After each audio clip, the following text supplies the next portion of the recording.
Nowadays, everything seems to be so confused because everybody used to be promised that maybe after going to school, going through all the school processes, getting the education, then getting a job, it was like your life was sorted.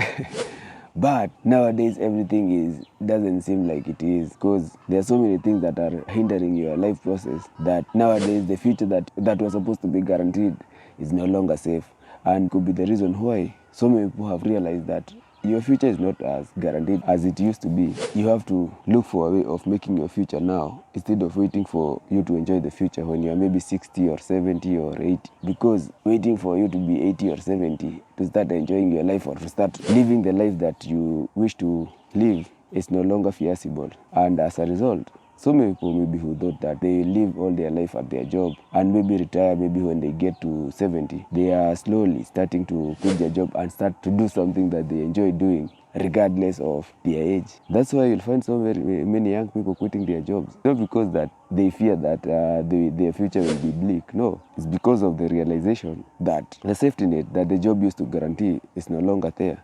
You can work all your years, but then where the road meets the rubber is when the job decides that you are no longer required in this place and you are replaceable. As a result, so many people have seen that there is no longer safety in a job. That's why so many people maybe are doing something that they do or they can start doing right now in order to secure their future. Instead of sacrificing maybe your youth for something that you are not guaranteed to see.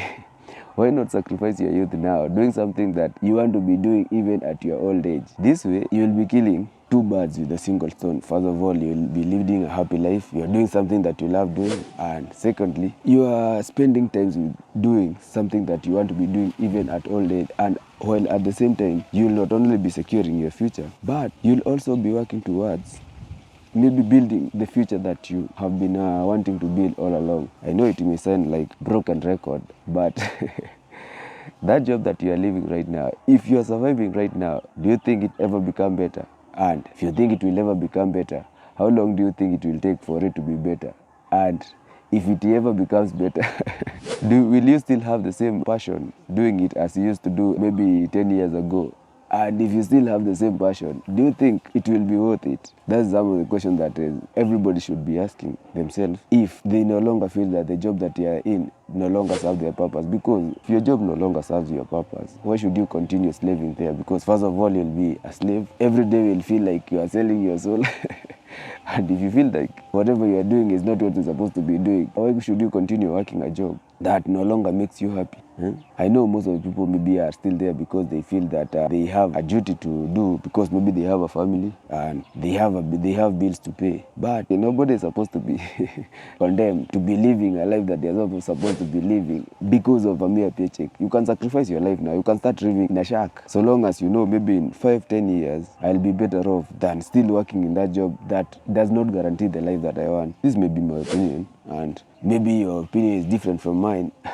But personally, I'm not an advocate of doing something you don't like while that's like being delusional that maybe one day thing will change. It's like you living with a toxic partner and still wishing that one day they are going to change. They are not going to change.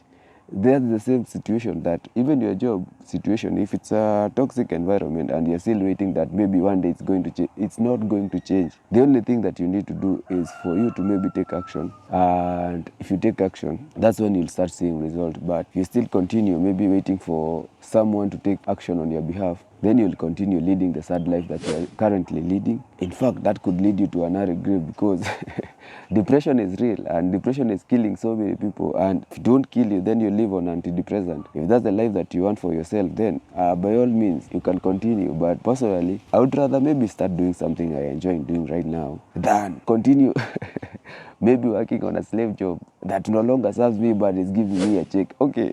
A check is not a cure for depression. In fact, money is not everything. Of course, nobody hates money, but money is supposed to be a means to make your life more comfortable. But if the job is not contributing to your sense of well-being and happiness, why should you continue maybe working that job? Whereas, maybe you can start looking for another job, or maybe you can start creating a job for yourself. There are so many things that you can do nowadays. You can learn a skill and create your own online business. You can start content creation.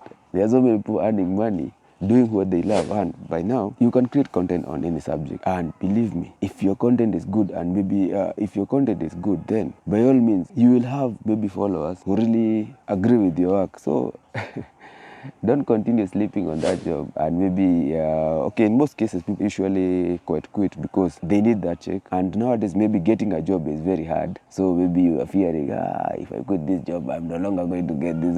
And but the main reason why maybe you are remaining in that place is because yes, you know it's toxic, yes, you know it pays you peanuts, yes, you know you could do better due to the input that you're putting in the company, but your fear of unknown, and maybe you fear that your standard of living is going to maybe to lower, or maybe you are going to reduce cloud, and you like living large. So those are some of the things that are making people to maybe continue even staying in those relationships that are toxic. If you know your relationship is toxic, why should you continue staying in that relationship if it's content? But I know you are still getting some perks. You have a monthly allowance or a stipend that's making you to still continue doing that or living in that relationship. But if depression won't kill you, then you don't know the things that might happen to you. Nowadays, you only live once. If it's about the future, it's only God who knows what the future holds. So, and I believe also so many people put trust on maybe some of these superfluous things. Whereas you're supposed to put your trust maybe in a divine being. Personally, I believe in God can do wonders when it comes to maybe fearing about your future, because nobody knows about their future. You can sleep today and fail to wake up tomorrow. The future doesn't know whether you have money or whether you are poor or whether you are young or whether you are old. Basically, we live from womb to tomb, and when you realize that we live from womb to tomb, anything in between the womb to tomb is what we consider living. When it comes to living, you have to have a motivation of maybe what makes you to want to live this life. And when you realize that, when you get to something that is worth living, then you have everything to live or die for. But if you think that your job is worth that hassle, my friend, you are missing out. If you have a passion, maybe it might take you even 5 years for you to realize what all along you have been hoping to realize. But it is better waiting maybe on that passion of yours than living a double life, or doing something that you hate doing, sacrificing your happiness for a future that you're not even guaranteed. Okay. I know life is not one shoe fit all, so whatever my opinions are is not the gospel truth, and I don't expect you to follow. But if you truly resonate with what I'm trying to say, please like, share, and subscribe. Thank you, and enjoy your day.